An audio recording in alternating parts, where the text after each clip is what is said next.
Cet homme a violé et tué une fillette de 3 ans et meurt en prison 1 mois seulement après le début de sa peine de 20 ans. Robert Fisher, âgé de 34 ans, avait été condamné à 20 ans de prison pour le viol et le meurtre de la petite Josephina Cunningham. Fisher avait forcé la fillette à avaler des somnifères de sa mère, puis l'a agressée avant de tenter de cacher ce qu'il avait fait. En réalité, il s'était lié d'amitié avec la mère de l'enfant, et ce jour-là, la petite avait été laissée sous sa garde, alors que la maman était sortie faire du shopping.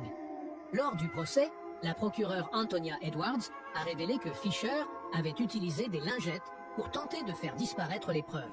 Il avait frotté le visage de l'enfant si fort qu'il en avait effacé la couleur de sa peau, puis avait utilisé ses lingettes sur tout son corps, allant même jusqu'à en placer à l'intérieur de celui-ci. Fisher avait accepté un accord de plaidoyer qui lui a permis d'éviter un procès, une décision prise afin de préserver la famille des détails insoutenables du crime. Il avait donc été condamné à 20 ans de prison, mais a été retrouvé mort seulement 1 mois plus tard.